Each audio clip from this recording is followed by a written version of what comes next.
¿Cómo están amigos? Bienvenidos a otro video analizando podcast. La finalidad de que tanto ustedes como yo nos llevemos información importante que pues hay veces en las que no vamos a buscar nosotros este tipo de información en internet, en Google Scholar, o no vamos a ponernos a ver a detalle y tomar notas de un podcast de prácticamente 3 horas. Entonces, esta es la finalidad. Ya lo hice yo. Por medio de clips o lo que sea, ustedes podrán pues acceder a esta información, ¿verdad? Y los que quieran verlo pues todo completo, este video, pues adelante, bienvenidos.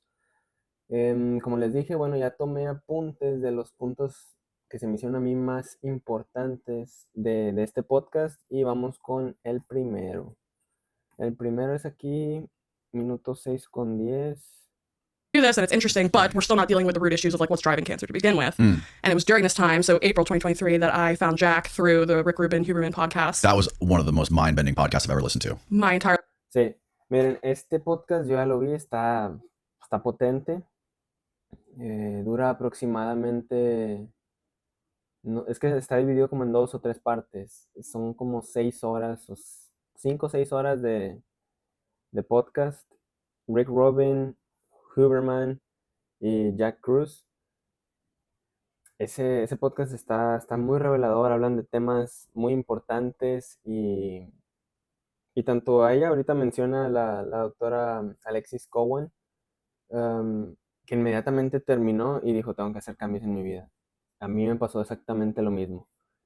Y bueno, vamos a ver qué nos sigue diciendo al respecto. I was changed like, overnight. my world flipped upside down listening to that. Yes. I mean, imagine being me. I was in academia for 10 years. This somehow never was on my radar. I knew about circadian biology from like Sachin Panda's work, and I thought that's interesting. And I just didn't get the sense that it was that important, though. But the Yeah. way that Jack lays it out, it's like, holy shit, like this is the most important thing nobody's talking about. I completely changed my own behaviors overnight, saw dramatic changes in like my sleep patterns. I always identify as a night owl. Suddenly I'm waking up early, I'm going to bed early, I'm getting tired, I'm sleeping through the night without waking up. I have better mood, better energy. I like clean my entire house within just like a week of making these changes. And I'd have like a lot of resistance around doing that. I think it was like, well, I lost my mom also the same month that I Es que miren, aquí también es importante decir que, a ver, lo acaba de decir, hice cambios de un día para otro y tal. Yo ya sabía al respecto, pero no sabía qué tanto era el impacto de eso, de toda la información que se habla en el podcast.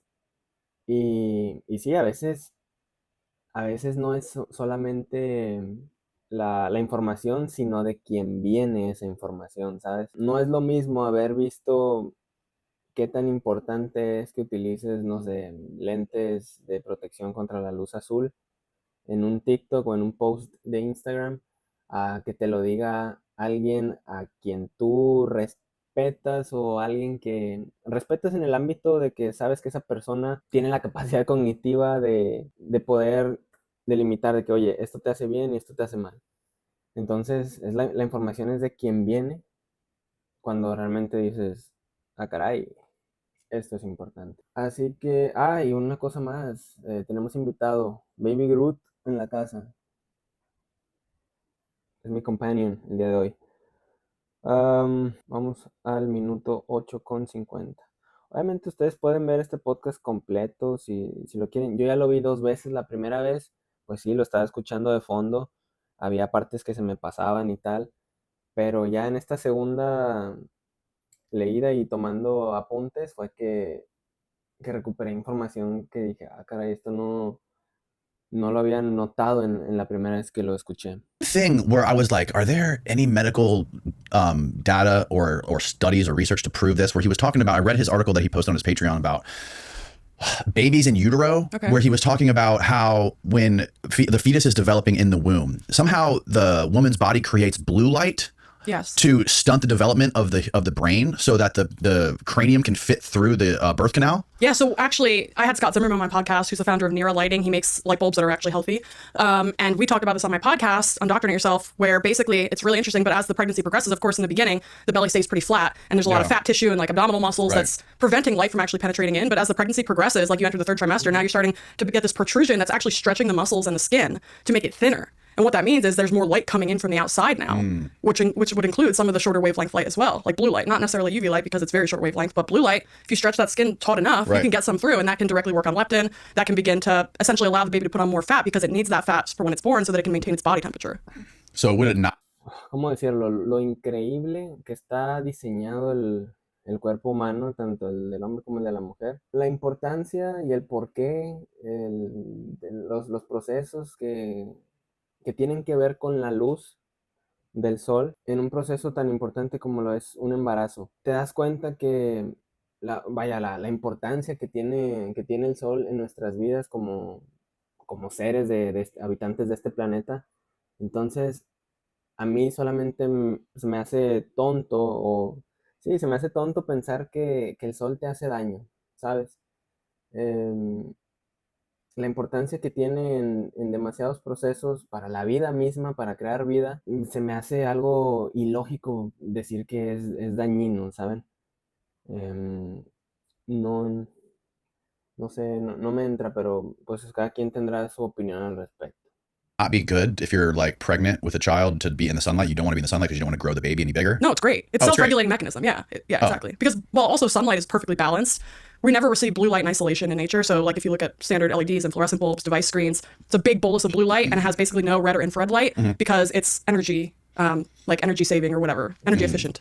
But the problem with that is that in nature, most of the light we get from nature is in the form of the sunlight. And sunlight has about 25% blue light midday, but it has over 50% red and infrared light. And that red and infrared light has very balancing effects on the blue. So blue light in isolation is known to inhibit mitochondrial function on the surfaces, on your skin, eyes, and proximal brain regions. But red light and infrared light actually have the opposite effects. When red and infrared light interact with mitochondria, it actually stimulates mitochondrial energy production, water production, and overall function. And so in nature, obviously it makes perfect sense that we would, if we're going to receive blue light, we're going to receive also a balance of red and infrared light to help counteract some of those inhibitory effects on mitochondria. But in the indoor, unnatural environments with artificial light, we're not getting any of that because we block near-infrared light at every turn. All of our window glass is coated to prevent that from entering because it's heat. Near-infrared light is heat. Infrared light in general is heat. And that heat is seen as energy inefficient because we're looking to like keep our rooms at a certain temperature, right? And so we don't want outside temperatures influencing the inside because we'll drive up energy costs. Not realizing that near-infrared light is actually an essential nutrient for the human body. It's not just superfluous. Our mitochondria actually require it. And if you're one of our ancestors living a more outdoor lifestyle, even just before like the late 1800s when like the power grid started getting rolled out, most of the light we're getting was from firelight or the sun. And firelight is primarily like orange, red, and mostly infrared light. Aquí lo que podemos nosotros obtener es básicamente que ocupamos un balance. Y esto es súper lógico, no necesitamos ni siquiera hacer un análisis al respecto. Necesitas un balance en cuestión de la luz que recibes. ¿Y quién te da ese balance perfecto? El sol. La luz artificial que tenemos en centros comerciales, aeropuertos, gimnasios, escuelas, oficinas, pues es meramente o sea, luz azul. Pueden utilizar un espectrómetro, yo aquí tengo uno. Apúntenlo hacia la pantalla de su celular, de su laptop, las pantallas, digo, las luces sí, estas luces artificiales LED. Y van a ver el pico normalmente en los 450, 460 nanómetros de la longitud de onda, que es básicamente luz azul, y van a ver cómo la luz infrarroja y la ultravioleta están muy bajas comparadas contra ese pico.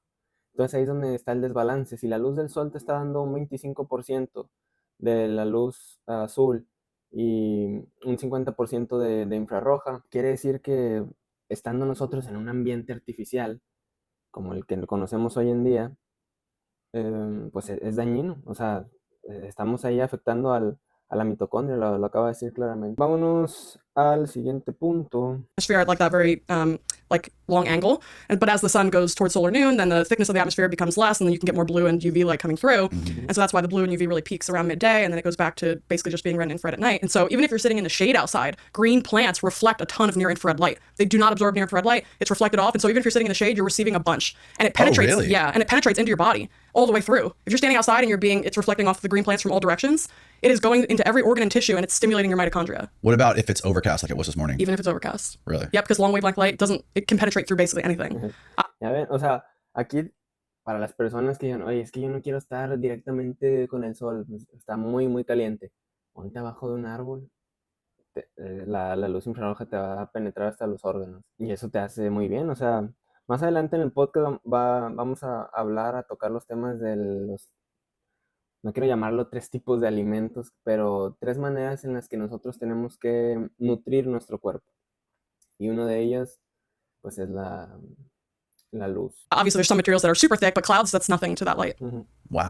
Sí, inclusive en un día nublado puedes obtener esta luz infrarroja. Y si no, pues tan fácil como tenerla de manera artificial. Sí, que está lloviendo y... A ver, no quiero que se vayan a un extremo de que todos los días necesito. O sea, bueno, diría que sí, ¿verdad? Pero pues cada quien. Pero, no sé, dependiendo del lugar donde vivas, si es un lugar muy tipo Londres, Inglaterra, que muy nublado, muy oscuro, poca luz del sol, poca luz ultravioleta, pues sí, te podría beneficiar hacerte de algo como esto. Algo bien. Continuamos. Light and water magnetism, like Jack talks about, are really this foundation of the health pyramid, because let's say your light environment is really poor, like you're, living indoors all the time, you're wearing sunscreen when you go outside, you're wearing sunglasses, contacts, prescription lenses when you're out in the sun, you're hiding from the sun, and then you're also irradiating yourselves with LED lights, fluorescent lights, and your device screens. Well, that has knock-on effects to every other area of health. So for example, if you're in front of these blue light screens, that hijacks your dopamine system, that really burns out that system that's able to buffer you against compulsivity, let's say. And so if you're in front of screens all the time, you're going to crave more hyperpalatable foods, highly processed foods, because your dopamine system's constantly looking for another hit of something to keep it going. Same with the phones, like those also like hijack that system and make you addicted to it. Why does the blue light specifically hijack the dopamine system? It's addicting to our system. The blue light? Yeah. How so? So when it interacts with the eye, there's these receptors called melanopsin. It's a blue light detector in the eye. That eye is directly connected to the master clock in the brain called the suprachiasmatic nucleus, or the SCN, via the RHT, or the retinohypothalamic tract. So the eye is directly connected to that part of the brain. That part of the brain is the master clock that tells every other cell in the body what time of day it is. But blue light is also directly stimulating dopamine, the dopaminergic neurons. It gets you excited. I mean, I imagine evolutionarily speaking, during the daytime when blue light is at its highest, you need to be cognitively alert, you're awake, there's certain functions that correspond with the day. ¡Oh, güey, mi mente! A ver, la verdad que batallé mucho para tomar notas de este podcast porque la doctora habla con muchas palabras técnicas, tecnicismos creo que se dice. Habla muy rápido y hay cosas que no entiendo. Pero bueno, hay un libro muy bueno que se llama The Power of When, el poder del cuándo. Lo traduje bien, espero que sí, si no, bueno, X. En ese libro se habla principalmente del ciclo circadiano, no recuerdo cómo se pronuncia, cómo se dice. Y te habla básicamente que hay un reloj, el master clock, en nuestro cerebro. No me acuerdo en qué parte del cerebro. Pero en nuestro cuerpo también hay distintos relojes por todas partes, en el estómago, en bla, bla, bla. ¿Ok? Pero el máster es el que le dice a los demás cuándo empezar y cuándo no. Entonces, el hecho de que nosotros recibamos luz azul, pues sí, a través de nuestros ojos, digamos que son 6 de la mañana, 11 de la noche, y estamos constantemente con la luz azul entrando por nuestros ojos, pues ahí acaba de explicar que la no sé qué, en los receptores de no sé qué, melanopsia o algo así, llega al cerebro y ahí ya, pues tu master clock ¿cómo se dice? Se desfasa, da indicaciones erróneas de lo que actualmente está pasando. Es decir, te va a decir, oye, a las 11 de la noche estoy recibiendo esto, pues, ¿sabes qué? Es mediodía y necesitamos estar súper alertas. Entonces ahí es cuando tú solo empiezas a estropear tu descanso, tu funcionamiento del día a día. Empiezas a decirle básicamente al cuerpo de que, oye, todo el tiempo hay que estar alertas, todo el tiempo es de día. No hay manera de descansar. Sí duermes, claro, pero no es un descanso recuperativo, vamos a llamarlo así. Y también está hablando algo muy importante de estos hábitos que hemos adquirido o que están muy fuertes en muchas personas, que es, voy a salir, necesito bloqueador solar. Voy a salir, necesito cubrirme los ojos con lentes oscuros, polarizados. Todo eso afecta claramente porque de por sí, si no sales, y te estoy diciendo que uno de los nutrientes más importantes, o suplementos, si le quieres llamar así, es la luz del sol, pues el hecho de que tú te cubras de esa luz, tanto con tus ojos como en el resto de tu piel, pues, ¿qué estás absorbiendo de esa luz, sabes? Son cosas que hay que son hábitos que necesitamos empezar a cambiar, porque sí tienen un efecto directo hacia nuestra salud. Time when you're exposed to that blue light. However, the blue light that we're receiving now is not the same because, like I mentioned before, it's like this big bolus of blue light in isolation. We're not receiving those balancing effects of red infrared, and also UV. Exactly. So that blue light is not only hijacking those same awareness centers that get us into more of a sympathetic state, get us going and alert and like just more like mentally stimulated, but we're not also getting that balancing effect of like UV light, for example, which stimulates the production of this prohormone called proopiomelanocortin or POMC in both the skin via UV light and also in the brain via the eye. Esa nada más es POMC. No supe, la mencionan mucho, inclusive en el podcast que mencionan al principio de Jack Kruse con Huberman y Rick Rubin, el POMC. No sé, a ver, no tengo yo ahí bases médicas y tal, pero la POMC tengo entendido que está relacionada con todo esto de reducir ansiedad, depresión, aumentar, a ver, mejorar el, ¿cómo se dice? El mood.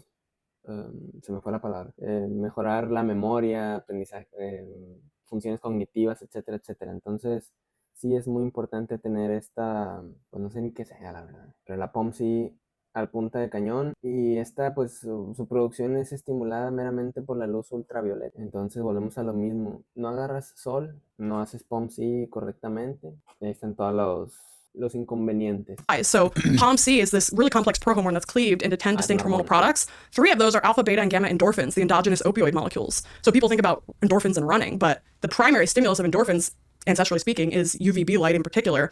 And so these endorphins, they not only reduce anxiety and depression and improve mood, they also improve cognition, learning, and memory. And they allow us to basically cruise at altitude dopamine-wise. So we're now, if we're receiving this like drug-like effect from UVB light exposure, now we're not going to be craving other things like processed foods or social media or other things that addict us to the sun. And then when you see that, it makes it perfect sense why we are addicted to the sun and why nature would want to do that, because it actually is, we're meant to be in it, right? Like why would we make endorphins, these endogenous opioids, if we weren't meant to be in the sun? Ven, básicamente si ustedes tienen muchos antojos de comida chatarra y de estar pegados al celular o cosas así, ociosas, necesitamos, es un indicador de que te falta sol, ahí está. Y me incluyo porque la neta que a veces sí pierdo mucho tiempo en el celular comiendo pues comida chatarra. Hay que darle al sol, amigos. Vámonos. Este es un gran tema. Like people work out in gyms inside. People rarely work out outside.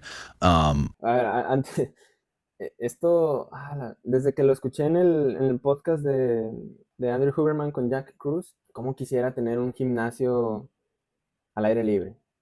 Acá tipo pumping iron. Lamentablemente es una de las cosas que no se pueden cambiar inmediatamente, pero los beneficios son otra cosa, la verdad.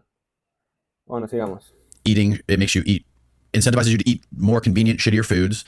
And I can see how that can lead to things like obesity or autoimmune disorders. But like where specifically does cancer come into this? Yeah, so cancer is fundamentally mitochondrial disease. Not necessarily in the way that like Dr. Seyfried will talk about, where it's like, you know, mitochondrial dysfunction is at the root of cancer, but he's not getting the next step, which is like what drives mitochondrial health. That's where light, water, and magnetism come in, because mitochondria are essentially electromagnetic antennas. They're also electromagnetic emitters. So the mitochondria are sensing the electromagnetic environment, and they're also creating frequencies of light. Like I just had mentioned, they make infrared light, and that's why if you get an infrared camera, you can look at somebody on it and you can see them. They're emitting heat, which is infrared light. The mitochondria are also making UV biophotons. So our bodies are making their own UV light. And and there's literature on this. There is? Yeah, Fritz Popp is like the godfather of biophoton research. This was going back in like the 50s or even earlier. But even more so, like now, what's his name? Roland Van Wyck, Light Sculpts Life, that book. He talks about all the ways that light interacts with biology, mitochondria, and how our bodies are light-making machines. They're also light-sensing machines. And depending on what light is coming in and going out is dictating the health of the system. So we know, like, for example, if you get cold really stimulates mitochondria because you want to make essentially more heat to bolster your body temperature in response to the cold water immersion, for example. But when you do that, you're stimulating the production of all forms of light, including the UV light as well. And that's why Jack also talks about how if you want to build your internal melanin, like we have melanin deep in our brain, in the locus coeruleus and the substantia nigra. The substantia nigra is the part of the brain that becomes degraded in Parkinson's disease. It loses melanin over time, and melanin and dopamine, you might know that dopamine is like defective in Parkinson's disease, but melanin and dopamine are very tightly linked, where they both share the same precursor, tyrosine, which is an amino acid. And so what the body can essentially do is, if dopamine is, let's say, running low, it can break down melanin to make L-dopa and then shunt it into dopamine production. And melanin can be broken down also if there's a very oxidative environment. So if it's like you're under a lot of inflammatory stress, you're in, let's say, a poor light environment 24/7, you're eating bad food, you're not moving your body, it creates a very reactive and oxidative environment that melanin can actually help to sequester some of those reactive species. But it's at a cost, because if you don't get out of that environment, now the melanin is actually being like terminally degraded and you're losing those sheets. And we have melanin not only in those parts of the brain, but also in the nasal mucosa, the oral mucosa, the inner ear. It's essentially at the barrier of every sense organ, also in the back of the eye, the pigmented retinal epithelium. So the retina and in general, the body requires melanin to function optimally, especially as it relates to the sensory organs, including the sensory apparati within the brain. Now, the mainstream dermatologist will tell you that there's no such thing as a healthy tan. ¡Ah, güey, mi mente! Les dije, amigos, esto está... Mantenerle el paso a esta doctora está difícil. Para alguien que no... Para un simple mortal. Pero a ver, nosotros dentro... y también otra cosa, los subtítulos están bien feos ya. O sea, no les había puesto atención hasta ahorita. Y vi varias cosas que ni tienen sentido con lo que está diciendo. Así que lo lamento para la gente hispanohablante, pero es por ello que voy a hablar un poquito yo con palabras más vagas, vamos a decirle así, sobre lo que acaba de decir. Básicamente tenemos melanina principalmente en las zonas de nuestro cuerpo en las que hay vamos a llamarle sentido, ¿verdad? Olfato, oído, pues en el cerebro, y no me acuerdo cuáles otras más mencionó. Es decir, que para estar funcionando bien como un ser humano, necesitamos tener la melanina al pedo. ¿Qué pasa? Cuando tú estás en un ambiente tóxico, lleno de, que no quiero decir términos incorrectos, pero vamos a hablar con palabras más simples para no regarla. Wi-Fi, el celular, 5G, ¿qué más? Luz artificial, demasiada. Es lo que se me ocurre ahorita para mencionar un ambiente tóxico. ¿Okay? Lo que va a pasar es que tu dopamina pues se va a bajar. Pero al parecer la melanina somehow puede contrarrestar esa caída de dopamina. Obviamente al costo de que pues toda tu melanina se va a ir en cubrir eso y te vas a quedar sin melanina o con una melanina muy baja, lo cual no es bueno para ti porque si la melanina está pues que en tus oídos, que pues en más partes del cuerpo, no vas a andar funcionando bien. Qué loco, ¿no? Y tú dices, ¿cómo sé que estoy en un ambiente tóxico? Pues ya te dijimos más o menos las causas y sí. A ver, al principio también mencionó, es que estaba leyendo esto, perdón. Dijo que la mitocondria es básicamente son antenas electromagnéticas. Antenas, ¿por qué? Porque pues reciben las señales electromagnéticas del ambiente en que estamos actualmente, pero también son emisores, es decir, que detectan el ambiente electromagnético y crean frecuencias de luz. Por eso nosotros emitimos calor, porque tanto la mitocondria, o sea, funciona como receptor, también como emisor, y pues básicamente emite calor, luz infrarroja. Por eso nos pueden ver pues con, ¿cómo se llaman estas cámaras de luz infrarroja? Y también ultravioleta. Qué loco, ¿no? A ver, a mí también me cuesta entender esto. Sí, es complicado, ¿no? Lo admito. Así que si estoy diciendo algo incorrecto o si no lo entendí de manera correcta, pues sería de gran ayuda que alguien en los comentarios lo comente. Vamos al siguiente tema. Which is insane because if you learn about the functions of melanin, outside of everything I just said, melanin is also a really potent heavy metal chelator. It can pull heavy metals out of the bloodstream. Melanin also is a really important bioenergetic molecule where it can split neighboring water molecules. When sunlight strikes melanin, it can split water into free electrons, molecular oxygen, and molecular hydrogen. And molecular hydrogen and oxygen can go and power mitochondria. The electrons, of course, also power mitochondria via the electron transport chain, which is what facilitates ATP production and metabolic water production. So melanin ties in with the story, of course, about cancer, because if we're thinking about cancer, we're thinking about mitochondrial dysfunction, which is creating more reactive nitrogen and oxygen species that are leaking out into the environment. So whenever mitochondria become dysfunctional, the resting membrane potential drops. That's essentially because you're getting less flow of electrons through, so the membrane potential is a measure of like the electrical potential of the system. Vean la importancia que tiene la melanina. Puede sacar metales pesados del torrente sanguíneo, mejoran la producción de ATPs. Sí, entonces definitivamente, amigos, estar en un ambiente tóxico pues te baja la producción de melanina y eso no bueno.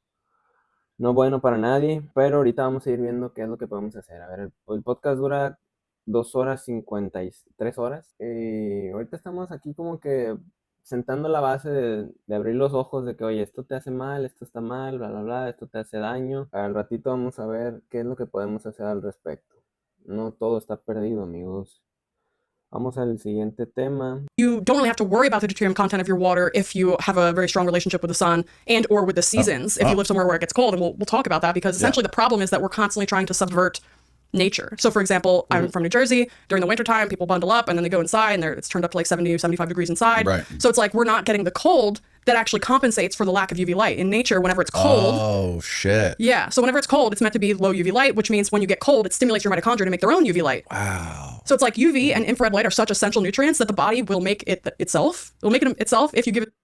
Esto está, ya son otros niveles, ligas mayores, pero lo vi también en ese podcast de Jack Kruse. La mitocondria es capaz de generar luz ultravioleta más potente que la que genera el sol. Esto mejor lo voy a hablar cuando esté analizando el podcast ese que les estoy mencionando, porque van a decir, ¿cómo? Espérate, ¿qué? ¿De qué estás hablando?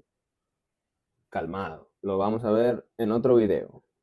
Por lo pronto ahí se las dejo nada más. Pero sí, a ver, ¿qué más le puedo agregar a lo que acaba de decir? En el invierno siempre tratamos de estar en un lugar caliente. Y en el verano siempre tratamos de estar en un lugar fresco, frío, con la climatización y tal. Eso obviamente tiene repercusiones. Porque, como lo acaba de decir, cuando el cuerpo siente frío, invierno, empieza a producir su propia luz ultravioleta. Pero si estamos constantemente en la calefacción y abrigados, pero en exceso, pues cuando el cuerpo te va a generar la UV, ¿verdad? El problema es que la falta de luz ultravioleta, como no la vas a tener tampoco del sol, genera que te dé más hambre. Es por eso que en invierno nos da más hambre. La falta de luz ultravioleta en nuestro cuerpo, pues hace que lo compenses con comida. Porque ahorita vamos a ver que los tres, voy a llamarlo así, tres nutrientes es la comida, la luz del sol y el grounding. No sé cómo se diga en español. Poner los piecitos en la tierra o en la arena del mar, mejor. Para hacer ahí un intercambio de protones, electrones. Eso es, quieran o no, son nutrientes para nuestro cuerpo y lo necesitamos. Cuando falta uno de esos, pues se tiene que compensar con el otro. Entonces, falta la luz del sol, pues te queda el grounding y la comida. Que no haces grounding, que no recibes luz del sol, pues todo va a ser comida. El problema es que pues ya la comida también está llena de pesticidas, que de metales pesados, que de lo que sea. Entonces, ¿qué les puedo decir yo, amigos? Saquen sus propias conclusiones. Vamos con el siguiente tema. No, espérame, va a decir algo más importante todavía. The right inputs. That's crazy. Yeah. Well, what's also crazy is that most people also, even if they live in a more southern latitude, like near the equator, if they're sitting inside all day, they're not getting the UV light that's associated with sitting at a warmer temperature. Like if you're sitting indoors around 70, 75 degrees, your body's like, okay, it's pretty warm. So you're kind of expecting some UV light, but it's not coming. And you're also not getting the infrared light, which is supposed to be bathing you constantly, regardless of the seasons. Right. So we're just creating this very artificial environment our body doesn't know how to interpret the information that's coming in because it's completely novel compared to even just 150 years ago. Can you explain? Sí, ahí el problema es que los cambios o esta vida moderna ha pasado, vamos a decirlo, rápido en términos de evolución. El cuerpo humano no está o no ha evolucionado para este tipo de ambiente, ¿saben? Es por eso que pues yo al menos podría, sin ¿cómo se dice? No quiero repercusiones al respecto, pero pues sí, todas las enfermedades que están saliendo hoy en día relacionadas con el estrés y cánceres y etcétera, etcétera, pues es básicamente porque estamos viviendo en un ambiente muy, muy tóxico. ¿Qué quieren que haga el cuerpo al respecto? Si el cuerpo, a fin de cuentas, en 100, 150 años, pues no. ¿Cuándo fue que cambiaron de que todas las luces fueran LED?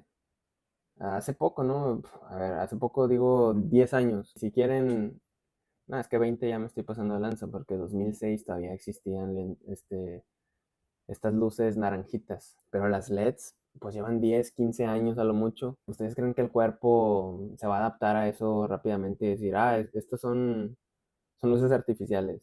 No pasa nada. Claro que no. Siguiente tema. Highly associated with obesity and metabolic syndrome. So our bodies are naturally supposed to make an abundance of alpha MSH as well as the beta and gamma in response to UV light.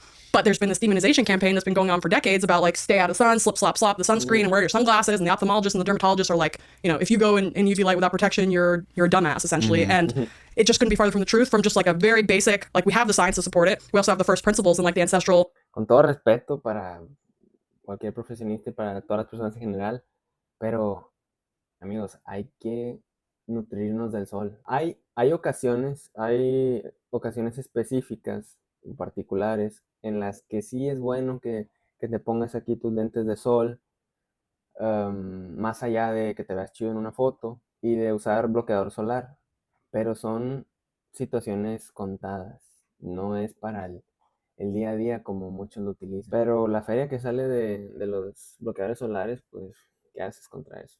¿Verdad? Perspective to view this from that says, like, actually, you know, our ancestors were perfectly fine until, you know, we didn't start getting this chronic Neolithic disease until recently, like literally the 1900s. Even in the early 1900s, Jack talks about all the time, like certain cancer cases, lung cancers and other types of cancers were like so rare that, you know, people were like, you know, you'll never see this again. So the residents will come in and they'll see the surgery get done because like this is like a once in a lifetime situation. And now like 1 in 4 people or even 1 in 2 people are getting different types of cancers depending on which cancer you're talking about.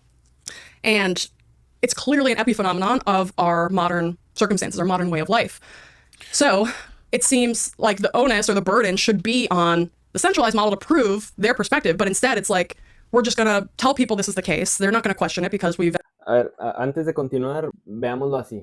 Los cánceres era una enfermedad muy, muy rara a principios de los 1900. Y ahora es algo tan común. ¿Qué es lo que cambió? ¿Las personas? Pues no. ¿El ambiente en el que vivimos? Sí. Entonces, o la manera en la que vivimos, sí. Entonces, ¿qué es lo que está pasando? Bueno, pues creo que podemos sacar conclusiones al respecto, ¿no? Ya me ando aprendiendo aquí. Sigamos. Cultured them and now they're compliant and blue light toxic and, you know, they're just going to listen to whatever we say. And it's ultimately lining the pockets, of course, because if you were able to, like, heal your own diseases or avoid them altogether... Llenando los bolsillos. Facts. ¿Algo que decir? No. Through leveraging, let's say, nature and a healthy diet and moving your body outside, then, you know, you don't really need that system anymore. So, I mean, not to be completely conspiratorial, but it feels like this is the right place to talk about this stuff anyways. It is. So, okay then. Vas a hablar de conspiraciones, vas con Danny Jones. Facts. And why does the sun damage our skin and give us skin cancer and melanoma if the sun's so good for us? I'm glad you asked. Answer me that, my friend. I'm glad you asked. Because if you actually look at the literature, I have a pinned post on my Instagram because so many people ask me this freaking question. And I'm like, just go look at my post because there's like 10 articles pinned there that show that actually, in the case of melanoma... Esta es buena. Yo creo que todos estábamos esperando. A ver, pero si el sol es tan bueno, ¿por qué nos ocasiona cáncer de piel? Dilo, Alexis. Low vitamin D is associated with melanoma incidence and low severity. Low vitamin D is associated with melanoma. So vitamin D is melanoma, cáncer de piel. Primarily made in response to the sun in the skin. Right. UVB light interacts with 7-dehydrocholesterol in the skin, stimulates the production of pre-vitamin D3. That can go and be processed in the liver and the kidneys, ultimately to make the monohydroxy and the dihydroxy form. And that's associated, we can use that 25-hydroxy form, which is like the storage form of vitamin D. There, yes, that's it, exactly. So that's associated with your... Okay, yo ya la seguí. Part of this intervention of HomeSeek post series. sun exposure habits. So the 25-hydroxy storage form in the bloodstream is a pretty good proxy for your sun exposure habits, and that's why you can use apps like DMinder, which essentially allow you to start a timer. You put in your skin type and like how many clouds there are, and then it will tell you how much vitamin D you're making per unit time. And it's pretty close, like it's pretty good prediction. Now, in addition to that, we also see that people who work outdoor occupations have lower levels of melanoma than people who work indoor occupations. We also see that people who have chronic, regular, daily sun exposure have lower levels of melanoma incidence and severity than people who avoid the sun altogether. Ahí está. Personas que tienen más interacción afuera, que les da el sol, son menos propensas a tener melanoma que las personas que trabajan todo el día en una oficina. Por eso hay que tomarnos el tiempo. Yo sí lo hago. De que, no me importa. Y ahorita voy a tomar 20 minutos de break afuera. Nos vemos. The problem, as emphasized in the literature, is really intermittent sun exposure, which is when you never go outside and then you go on vacation to the Bahamas, you blast yourself for 3 days, you get burned to a crisp. That's a problem. But when you're getting daily sun exposure and you're like chronically building that solar callus, as Jack would say, you're not only giving yourself all these other benefits, you're also protecting yourself against melanoma. And not to mention that like there's no discussion of risk-benefit analysis in this sun, like let's say the mainstream propaganda around the sun. Yeah. Because if you were actually to look at that risk-benefit, you could say, okay, maybe if you're not going outside very much, you're going out in the sun intermittently, you could have a slightly increased chance of like basal cell or squamous cell carcinomas. I would say the data is still kind of out on the melanoma unless you're really frying yourself regularly. But also, if you're going out in the sun, you're protecting yourself against cardiovascular disease, other cancer types, breast, colon, prostate, blood cancers. You're protecting yourself against neurodegeneration, Parkinson's. Ok, básicamente está diciendo que salir a tomar el sol de manera regular, de manera diaria, te protege contra todo este tipo de cánceres, contra Parkinson, todos los enfermedades neurodegenerativas, etcétera, etcétera. ¿Cuál es el problema? ¿O cuándo puede ser dañino el sol? Vamos a llamarlo así, y exagerando mucho. Cuando volvemos a lo mismo, eres una persona que no está acostumbrada a salir, o que sale, se sube al carro, llega a la oficina, llega a la escuela, ¿sabes? O sea, estás básicamente evitando el sol en tu día a día, porque así es tu rutina, así es tu vida, ¿ok? Y luego te vas a una playa, te da el sol con todo, te quemas y dices, mira, es que ves, el sol me hace daño, yo me quemo, yo me pongo todo, me duele la piel y tal, y bla, bla. Sí, porque pasas de tener una interacción con el sol nula a ponerte a mediodía en la playa rostizándote, pues claramente ahí, ¿qué quieres hacer al respecto? Hay que tener también un poquito de sentido común. Pasa con todas las cosas en esta vida. Tú no haces actividad física, vas un día al gimnasio, ¿qué va a pasar? Vas a estar todo dolorido el siguiente día. No estás acostumbrado. Pero de eso a que digas, es que no, el sol me hace daño. Es que hacer ejercicio me hace daño porque me lastima todos mis músculos. Por favor, por favor. Disease, like dementia in general. And so if we look at the whole picture, it becomes really clear, like, okay, their number one killer is essentially like cardiovascular disease and like neurodegeneration is not too far behind. Those two diseases are literally like completely protected against in the context of chronic regular sun exposure. Like the rates are dramatically lower among people who engage in those practices. Wow. But nobody talks about that. Wow. Nobody talks about that. Wow. Ahí está, amigos. Información a domicilio. Vamos al que sigue. Aquí va a hablar sobre cómo ella se prepara para cuando sabe que va a ir a un lugar muy, muy tóxico. En este caso, aeropuertos, aviones. Afford to move, but maybe you can invest in some UV light panels for your house and use them outside or with a red light panel and help to give you some of that photonic energy your body's looking for. First of all, are you drinking that deuterium depleted water right now? No, actually, so I couldn't bring it on the plane. But I pregame with deuterium depleted water. Why can't you bring it on the plane? Because they won't let me have like beverages. Like I can't buy it at the airport and then like because it's pretty uncommon. It's pretty expensive. How do you drink it every day, or is that like a normal thing for you or no? So I use it specifically for certain contexts, like for pre-gaming for a flight. Like I don't like flying. Usually my body doesn't respond that well to it. Like I said, I had a lot of health issues as a kid. A lot of radiation on the airplane. Ton of radiation, plus the Wi-Fi. It's literally like a microwave. Yeah. Bueno, estar en un avión, estás de cuenta en un microondas volador. Ok.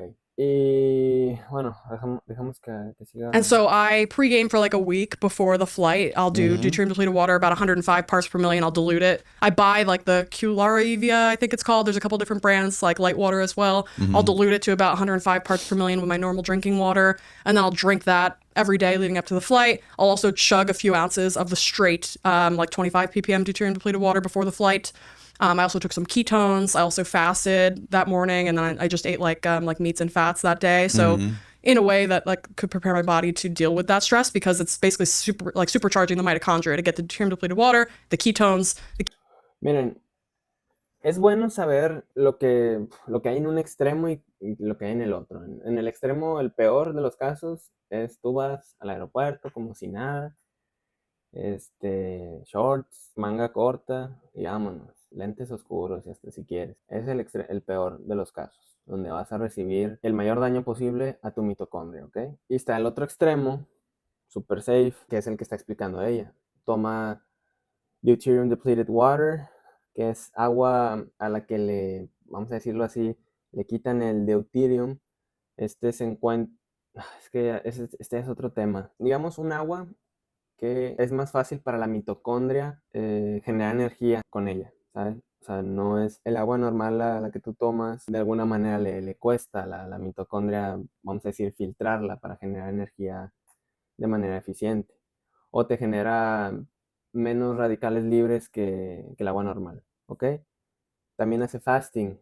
¿Para qué? Para producir, ¿cómo se dice? Ketones en español. Para estar en cetosis, pues. Y pues supongo que se va a poner sus lentes de luz azul por todas las luces que hay en el aeropuerto y tal. Entonces, básicamente lo que hace ella es cargar la mitocondria, ponerla en su estado más eficiente. ¿Por qué? Porque le va a tocar una friega en el vuelo. Va a estar constantemente con radiación. Entonces, pues sí, ya vimos un extremo, ya vimos el otro extremo. Amigos, pues hay que ser de perdido algo ahí en in between, ¿saben? A lo mejor tú no vas a tomar deuterium depleted water, pero vas a hacer fasting, vas a estar en cetosis, vas a, qué sé yo, descansar bien, comer bien antes de un vuelo, cubrirte los ojos con estos lentes que son que bloquean la luz azul. Cosas así, ¿saben? No hay que irnos tan al extremo si no es posible. ketones are the most efficient fuel source for mitochondria. They make more energy on a per carbon basis than any other substrate like glucose, even compared to fat, amino acids. I've told the story a couple times on this podcast, but I've done probably 2 or 3 times in my life.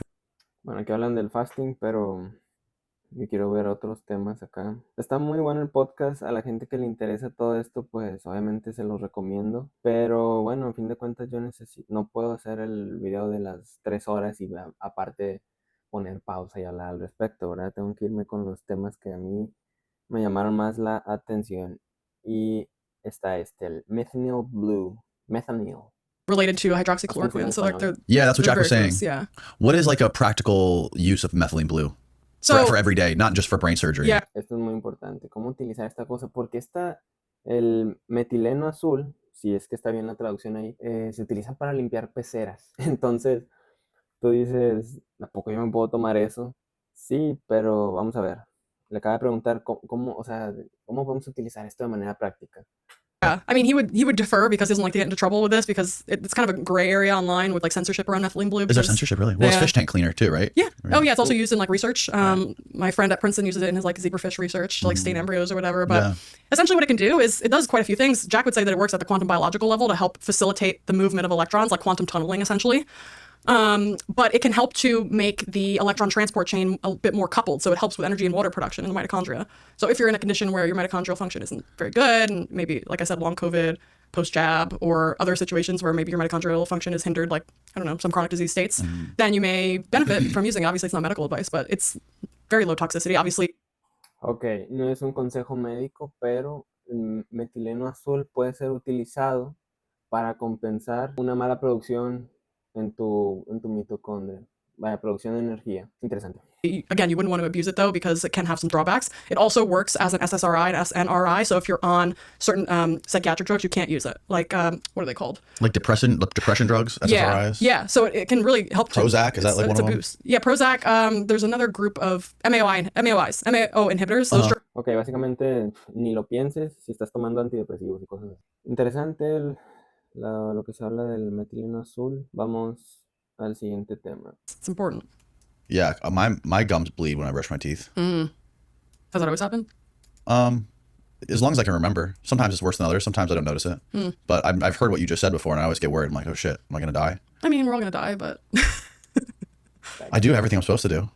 What do you do? I get sunlight. I eat good. Okay. Eat a lot of olive oil. Eat a ton of fish. Do you oil pull? Love fish. Huh? Do you do oil pulling? What's that? Like you can use coconut oil or another type of oil, and you can basically. Esta es una técnica.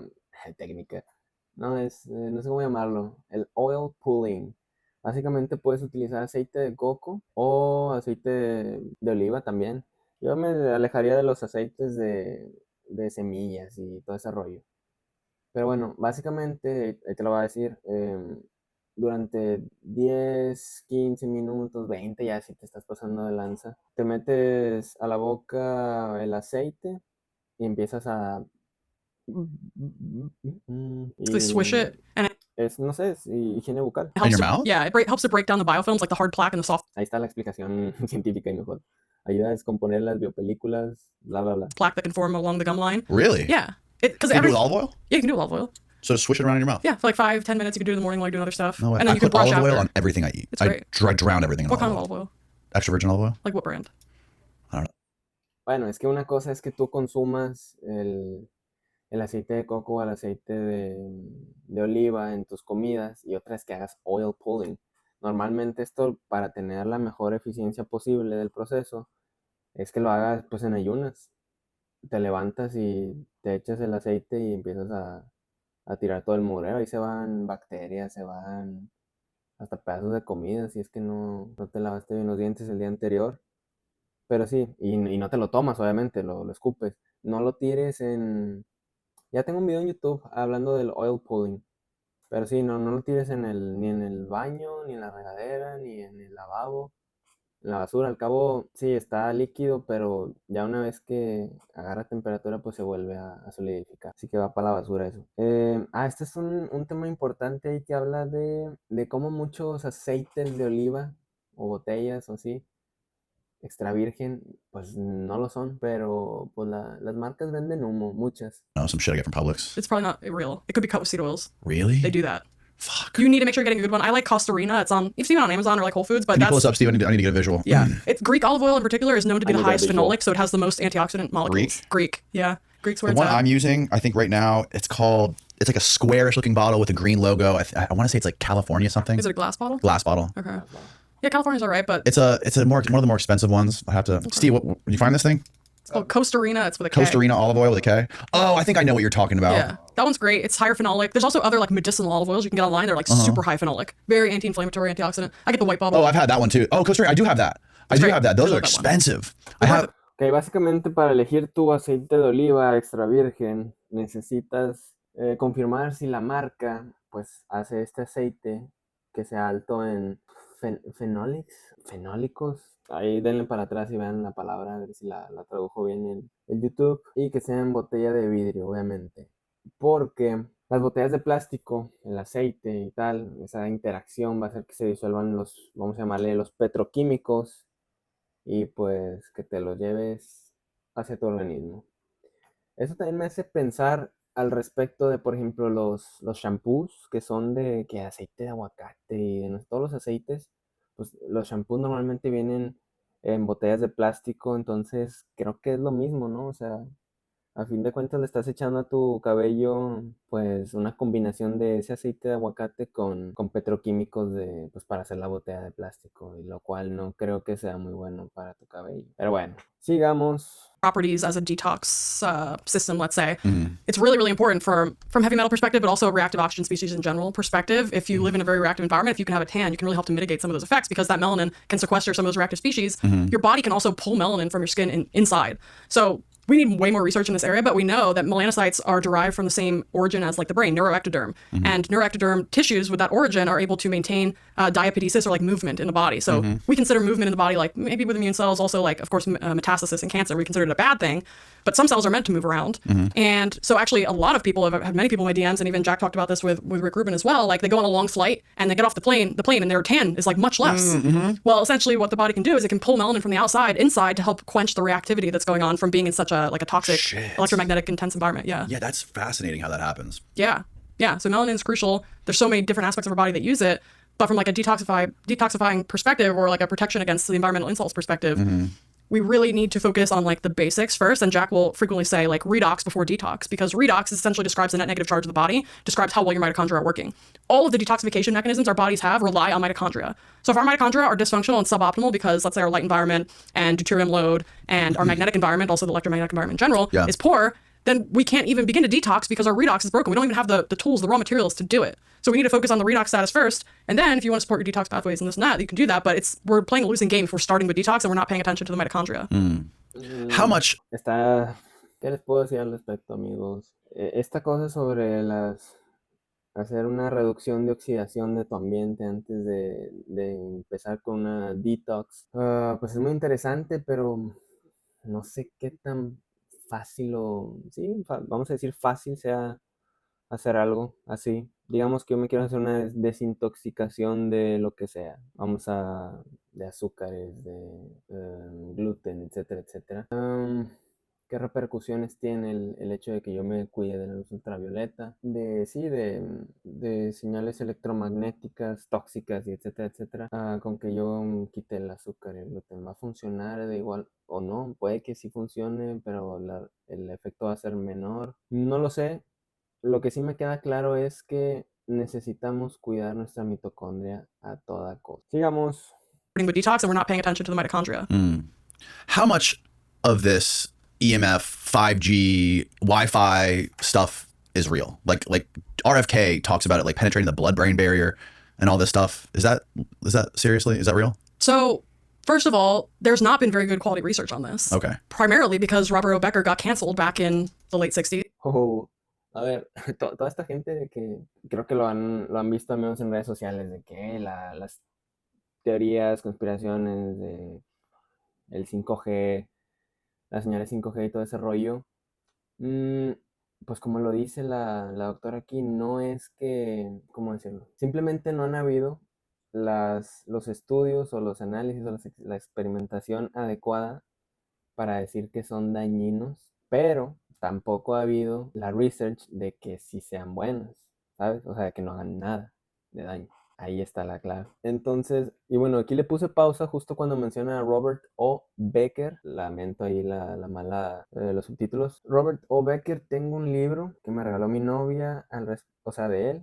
Y bueno, aquí nos va a decir por qué lo funaron al compa. Vamos a darle play mejor. He was the foremost researcher in this space. He showed that like just radio frequencies back then, which like AM, FM, whatever, were causing tumors in rodents and all these other effects on cells. And they were doing a lot of studies in his lab on like limb regeneration and things like that using specific frequencies. And I know you talked about that with Jack.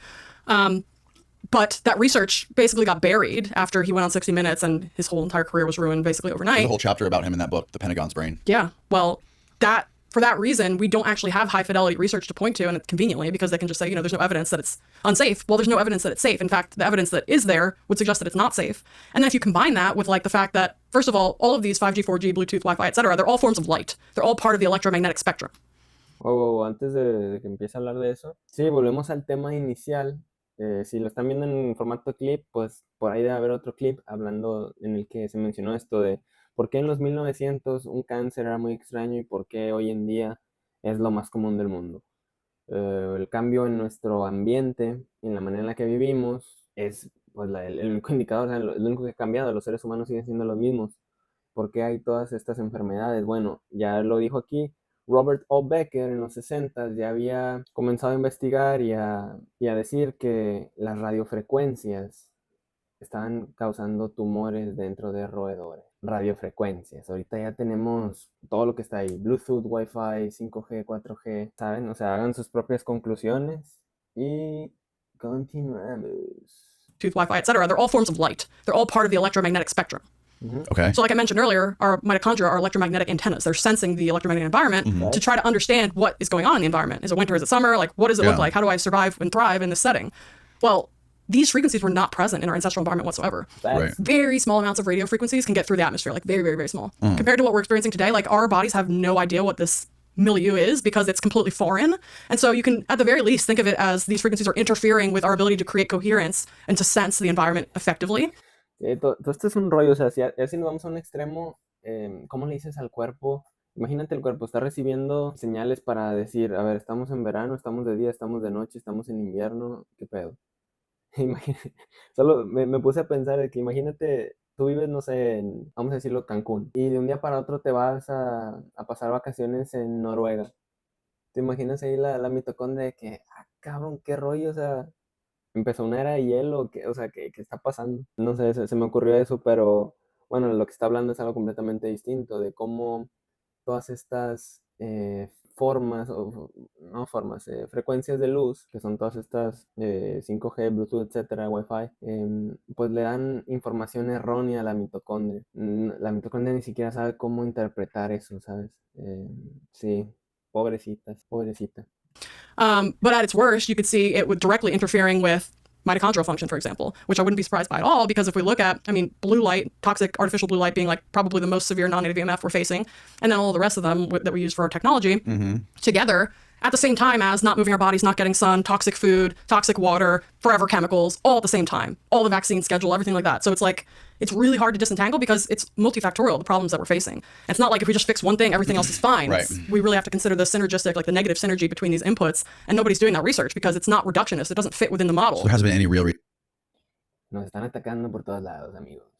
research since Becker. No. There's been some sponsored by the FCC, but even in their research, they showed that there were potential harms here. Do you think it's a reasonable thing to say that these 5G breaks the blood-brain barrier?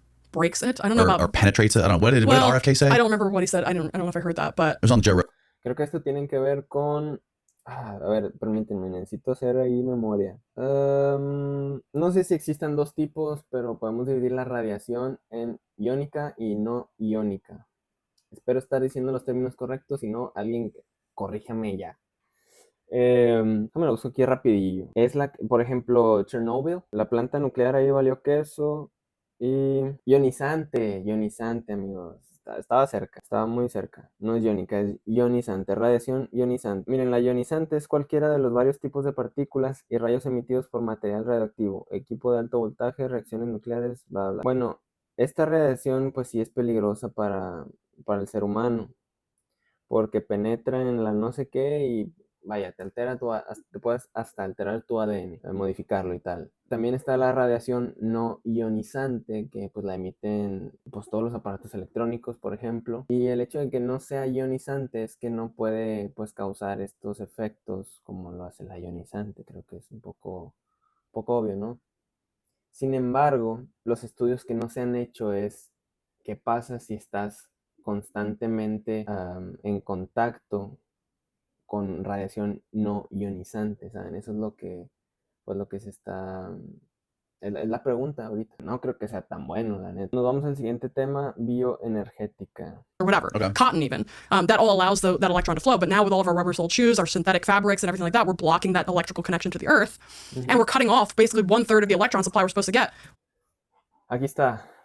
Les había mencionado de 3 tipos de alimentación o algo así. No, es 3 tipos de suministro de electrones que se supone que debemos nosotros consumir. When I think about bioenergetics, most people think about food. Food is only 1/3 of the story. We also have direct exposure and stimulation of melanin in the skin by the sun, like I said earlier. Okay. That makes free electrons and free energy. And we also have the third pillar being grounding and direct electron exchange from the earth. Okay. Entonces necesitamos comida, necesitamos contacto con la luz del sol y necesitamos conexión a tierra directa para el intercambio de electrones. Nos llega a faltar una de esas, pues ya andamos en desventaja, amigos. We're really only getting one of the 3 pillars in the modern day from the food, and most of the food is BS anyways, so our bodies are starving to death. And that's actually how I see diabetes. I'm going to go back to your leukemia story in a second, but diabetes I really see as like the body is starving because the tissues, the muscle in general, the tissues can't take up glucose very well because insulin resistant. They also can't burn fat or ketones really well either because the mitochondria are dysfunctional. It's like the root of the issue in insulin resistance and in diabetes.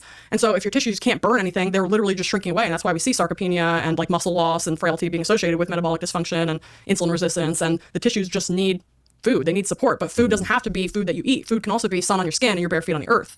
People don't realize that. Right. And that's also something I want to study in my light lab is that like nobody's looking at these kind of interventions, like just putting people outside in nature under natural light because it's not lucrative, I guess. It's literally $3.99. You don't have to have anybody else's prescription to go do it either. Yeah, it's interesting, that connection with the electrons and like the grounding and the food. Like his food is just electrons essentially at the end of the day, right? Yeah, when you're eating food, you're eating for protons and electrons. Right. Of course, you're also eating for micronutrients that help to facilitate certain parts of metabolism. For example, there's like a cofactor in the enzyme reaction that connects glycolysis to the mitochondria. It's called pyruvate dehydrogenase. There's an enzyme called TPP.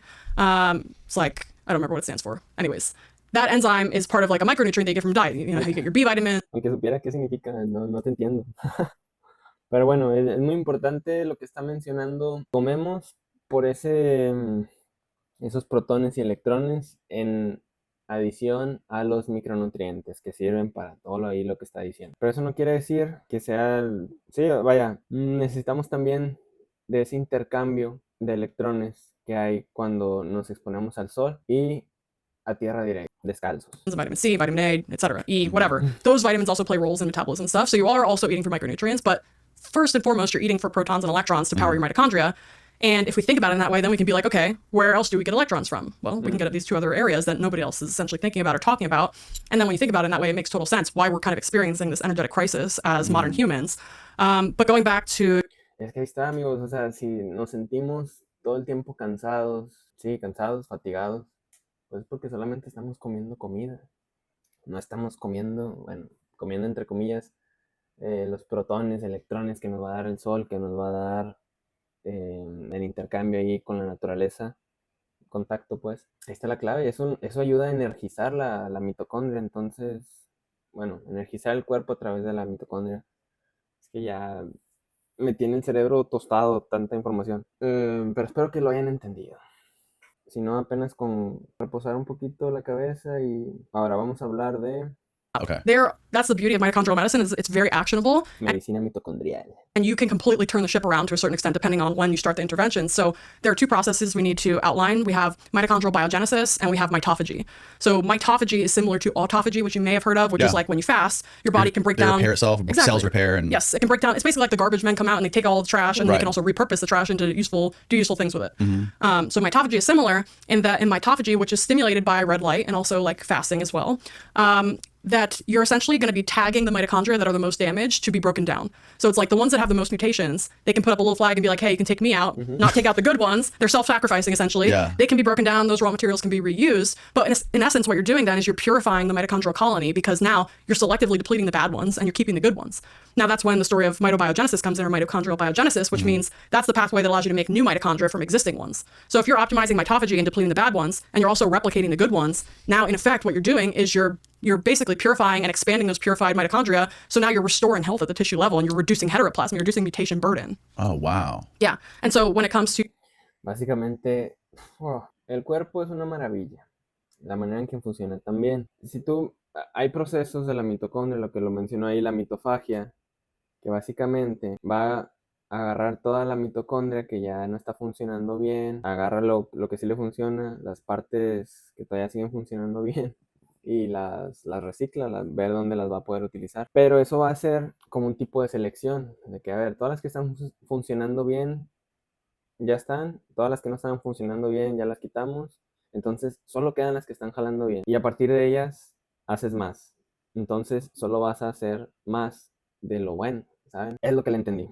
Mitophagy, this is why Jack always says, like, your smallest meal of the day should be dinner, so that when you're sleeping overnight, you're getting into a good fasted state. Yep. And then when you wake up in the morning for sunrise, you're both fasted, in ketosis, and you're getting the red and infrared light from the sun. That's like supercharging mitophagy. That's really turning on that process. Como les dije al principio estábamos viendo, vamos a decir así, por así decirlo, todo lo malo, todo el daño, abrirnos los ojos a ver que nuestro ambiente está tóxico, etcétera. Pero ya llegamos al punto donde nos están dando ya información que podemos utilizar nosotros para nuestro día a día y mejorar nuestra función mitocondrial. Doesn't he also say that you should eat before the light kicks in or something like that? You need to eat breakfast before UVA rise. Why is this? So we talked about this in episode 24 of my podcast, yes. Which basically was about the effect of UV light on mitochondria. So essentially, UVA light, when it interacts with mitochondria, it slows down mitochondrial electron transport.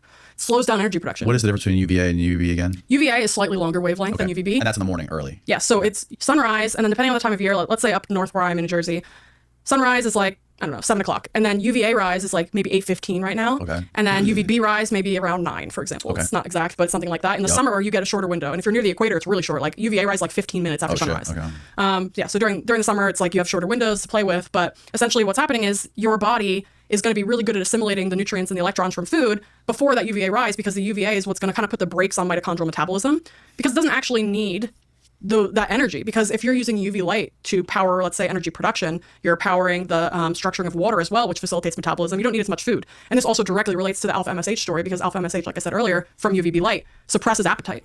So your body's literally telling you when you're getting UV light, you don't need to eat, because you're not going to be hungry. You're just naturally not going to be hungry. Mm-hmm. If you're hungry, like, that could be a sign your light environment's off, or it could be that your body actually wants food. Maybe it's not getting enough energy from the sun or whatever. Maybe. Ahí está un indicador muy bueno. Si estás con el sol, pues te voy a decir el de mediodía, te está pegando y te da hambre, tienes bien alterado tu sistema, amigo o amiga. Un poco de resumen de lo que acaba de decir es que es bueno, como recomendación para mejorar la mitofagia o mitofagía, hacer fasting. No un fasting como, no, pues voy a comer hasta el mediodía o hasta las 3 de la tarde. No, simplemente que tu cena sea la comida más pequeña de tus 3 comidas, 4, 2 comidas que tengas al día. Que la cena sea la más ligera, para que puedas tener un buen ayuno mientras duermes. Y así, al despertar, vas a estar ayunado, en cetosis, vas a estar recibiendo la luz infrarroja del sol y vas a ayudar a este proceso de la mitofagia y empezar a filtrar las mitocondrias buenas de las que ya no están funcionando bien. Aquí como recomendación habló sobre desayunar antes de que aparezcan los rayos ultravioletas A y bueno, pues los B también, pero al principio con los A.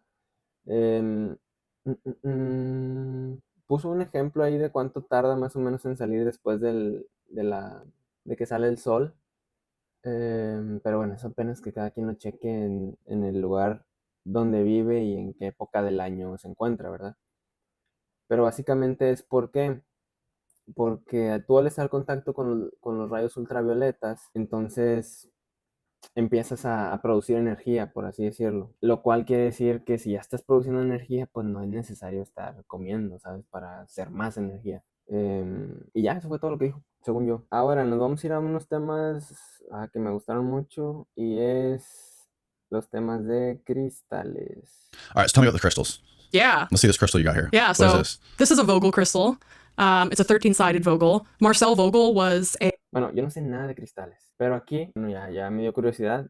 Va a mencionar cómo a través de un cristal tú puedes, ¿cómo decirlo? Energizarte estando en un lugar en el que no podrías recibir esa energía. Vamos a decirlo de otra manera. Estás en un lugar donde la luz ultravioleta es muy, muy pobre y como acabamos de ver, anteriormente, cuando estás expuesto a luz ultravioleta, empiezas a producir energía, entonces no es necesario comer. Pero si tú estás en un lugar donde la mayor parte del año no hay luz ultravioleta, o muy poca, aquí te podrías beneficiar del uso de estos cristales, cargarlos de manera que te generen esa luz ultravioleta en tu cuerpo. He worked for IBM for like 30 years. He worked on engineering the LCD crystal displays, liquid crystal displays, that ultimately developed into like all the screen devices that we have today. But when he retired from IBM, he started working on crystals because, of course, he had worked on them a bit when he was there, but then he continued down the path. And he did these studies to show that if you vortex water around one of these Vogel crystals that's charged up either through putting it in the sun, or you can even charge it up by holding it in your hand, you vortex water around it, it actually creates UV light in water. So you can test the water before, no UV light. You can test it after, UV light. Wow. Yeah. So obviously there's implications from that in like water sanitation, of course. Like if you're trying to make potable water that people can drink, the UV light can help to keep the load down of like pathogens. But in addition to that, Just him, huh? yeah, that's him. So there's a book called Primary Perceptions by Cleve Baxter. That's a kind of an expose on his work. I'm also taking, I told you I'm taking that class with Robert Gilbert, that we have a whole section on working with Vogel crystals. So I'm basically doing some intro research studies with Nicole Shanahan on these crystals to repeat his studies at first, and then we want to kind of expand upon it because the body, like molecule for molecule, is vastly made of water. It's like, I don't know, 80% water or something. The water content dwindles over the course of the aging process, and that's directly related to mitochondrial heteroplasmy and mutation rate, because if your mitochondria aren't functioning as well and they have more mutations, you make less water. And now when you die, let's say you're 90 years old when you die, you could die at like 50% water, 45% water. When you were born, it was like 90% water. So gradually, as that energy and water capability, like the production capability goes down, you start to desiccate and dehydrate. And so water is really instilling life. Yeah. But in addition to that, so if we know there's so much water in the body, by extension, if we can vortex water around this crystal to make UV light, the notion is, can we use these crystals in some way to increase UV light availability to the body as well, either just by holding it or charging it in a certain way or interacting with it in a certain way? And that would help in cases like long COVID or other chronic diseases where it's like very UV light deficient systems. And right now, Jack is basically saying, you know, move into the tropics if you're super sick. But what if we could leverage something like this to allow people living anywhere to get access to this? Interesting. And what would be the Muy bueno, lo que les estaba comentando al inicio. like how would you utilize it? Would you just have a room filled with crystals? So we don't know yet. We Okay. gotta test it, but we're thinking, I half joking was saying that maybe we could like put crystals up your nose. Like I have an intranasal Maybe you red could eat light 'em. probe. Not eating them. No, oh my God. Bueno, esperemos que sigan bien esas investigaciones, porque está muy interesante, la verdad. Ahora vamos a hablar de la luz roja y cómo utilizarla. Ambivalent on that point. I Right. think if you can, also Juve is way more expensive than most of these. So Yeah, they are. I would say that if you can get something cheaper that's better, then do that. Yeah, I just got the I haven't got them yet, but I got the EMR Tech ones. Yeah. I heard pretty good things about those as well. Yeah, Jack told me to get them, so. Yeah. Are you supposed to just bathe in this light for a few minutes, or do you just Yeah. is it like a source that's always also- on in your room? And also, what is the optimal time to use these red lights? Esta es una de las preguntas que a lo mejor gente que apenas está entrando en esto de la luz roja, pues le interesa. Así que vamos a ver qué nos dice al respecto. Yeah, so it would depend on your goals, I would say. For injury recovery, typically you want to position yourself around 8 inches away from the panel, and you want to do about a 20-minute session on the area of concern. If you're just looking to, you know, get some overall benefits, it could be good anytime to use like during the day, essentially when there's red and infrared light outside. When there's red and infrared light outside. So it'd from be sun good- up to sundown, essentially. So basically, anytime during the day, it's good to use. yeah, I wouldn't Okay. use it at nighttime because at least the red lights on those panels are pretty bright. So bright light and blue light both can inhibit melatonin release from the pineal gland and can impair your sleep quality. O sea, ponerte un panel cuando no ha salido el sol o cuando no hay sol, en la noche o muy temprano en Blue la light mañana, both can inhibit melatonin release from the puede inhibir la liberación de pineal melatonina gland and can impair your sleep quality. y afectar la calidad del sueño. Interesante. A ver, tiene sentido. Si la luz roja la recibes cuando, o sea, con el sol, pues ponértelo en la noche, madrugada, lo que sea, pues es un indicador erróneo a tu cerebro de que hay luz, ¿sabes? De que ahorita está el sol, qué pedo. despiértate. Also, relative to light at night, I wanted to make sure I mentioned this. There's a study that shows that sleeping in a room with very low levels of light for a single night, the next day, more insulin resistance, higher levels of blood glucose, fasting, lower heart rate variability or HRV, which is a measure of your nervous system. With no light? With low light. With low light, you have a lower HRV? Yeah. Lower HRV is bad though, right? Yeah. You need to sleep in a pitch black room. Even very low levels of light are harming your metabolic function. Oh, okay. I see what you're saying. Yeah. Otra recomendación, amigos, dormir lo más oscuro posible. Todas las lucecitas de lo que sea, traten de apagarlas o de cubrirlas. So a lot of people will sleep with the TV on or they have night lights on. Like, it's really bad news from a metabolic health standpoint. It's literally creating insulin resistance overnight. And imagine if you do that every day. Now you're literally setting yourself up for having poor metabolic health every single morning. Good to sleep with it cold, right? Yeah. Yeah, definitely. Zero light and cold temperature. Cold actually helps the semiconductor networks work better. So also, in order to get into good deep sleep, you need to drop your core temperature by like a degree or two. I've noticed that during the colder months, I typically during the day have just more energy. Or when I'm... Pues ahí están consejos para tener una mitocondria más saludable y una mejor vida, pues, vida más activa. Vámonos al último tema en el que habla de la literatura médica. Este me llamó mucho la atención porque también lo mencionan en el podcast de Jack Kruse y Andrew Huberman y Rick Rubin. Ya estoy cansado. ¿Cuánto lleva? 1:40. It's incredible. There was something else on that podcast with Huberman and Rick Rubin where they were talking about one of Huberman's colleagues, I think at Stanford, who's a brain surgeon or a neuro something, brain guy. And he said that 50% of the medical literature is like complete bullshit. Yeah, I remember this. I'm trying to remember his name, but I can't remember why he said it was bullshit. If it was like corrupted or if it was just incorrect or out of date, maybe. Yeah, either way. I mean, there was even a study out a couple years ago showing that 80% of the recent medical literature is not reproducible. ¿Qué hacemos con eso, amigos? 80% de la literatura médica actual no es reproducible. Meaning other labs can't get the same results as the initial labs did. Yeah. So, I mean, that's also not surprising if we don't have light controls because maybe they had different lights in different labs. That could also have a direct impact on the results they're getting. We're just kind of aloof. That's like part of the unknown unknowns for most researchers. Right. Pues sí, a ver, si la luz dicta demasiados procesos en nuestro cuerpo y si un estudio se hizo en un laboratorio con luces, no me acuerdo cómo se llaman, las que eran más cálidas, ahorita que las hagan con LEDs, pues claramente va a haber, no hay manera de obtener los mismos resultados. What do some of your colleagues like from your school talk? How do they respond to some of the stuff you're talking about? Or are they open-minded about it? Are they? I haven't gone back and talked to my old bosses about it, but when I first found all of this stuff, I was in my postdoc and I was bouncing it off of my boss at the time. And he, like I said, he was like, Esto es puro chismecito. oh yeah, the alpha MSH connection makes complete sense. Like I didn't know any of this. So he was like really curious about it. But I never like followed up on that. And I think he's actually going to Stanford now. He got like a big offer to move over there. So he's not going to be at Penn much longer, but yeah, I don't know. I've been taking Jack's advice, which was Becker's advice to him, to not just go blabbing around to everybody about it because, I mean, best case, I guess, would be getting scooped because I actually don't mind. If they want to go do the research, they can do it. I don't need to be the one to do it. I just have to be the one to do it now because nobody else is doing it. But worst case, they could try to sabotage my career or something else. So like, I've just been kind of operating more in the background, just trying to figure things out and doing some of these initial studies with Nicole and then just trying to fund something that's going to make me completely independent from an institution. Like I don't want to have to be associated with that because if you look at most PIs, which are like the heads of labs at these big academic institutions, they spend like 80% of their time writing grants from to get money from the three-letter agencies. They're not spending any other time mentoring students, making sure things are being done right, learning new things themselves. They're really just focused on getting more funding. They're on this hamster wheel of like, I just need more money, more money, more money. Yeah. And then you're only able to get money for certain types of projects because those are the ones being prioritized by the CDC, FDA, whatever, NIH, et cetera. So if there's only certain projects being funded, then you're going to tailor your research to be able to fit within those paradigms. And now maybe you're not focused on the thing you're interested in. You're just focused on the thing you can get money for. And that's just the rub in the centralized model because they don't even think out of the box like other ways to get funding. For example, I was at this like conference for bioelectricity like 3 weeks ago. It was online. And Michael Levin was presenting there. He's kind of Becker. Ahí está, amigos, y eso creo que lo vemos en muchos campos, yo particularmente en el de la ingeniería, pero bueno, es una sorpresa verlo también en el área médica. No sé, de ahí sí ya no me gustaría hablar al respecto, porque bueno, pues no creo que me incumba, o no que no me incumba, sino que, no sé, es un tema que la verdad me molesta mucho y ahorita no tengo las ideas claras al respecto, así que no quiero decir algo de lo que me voy a arrepentir después. Pero bueno, aquí terminamos con este increíble podcast. Yo me llevé mucha información al respecto. Espero que ustedes también. Y pues nos vemos en la próxima, amigos. Me voy a quitar el stream, ya tengo hambre.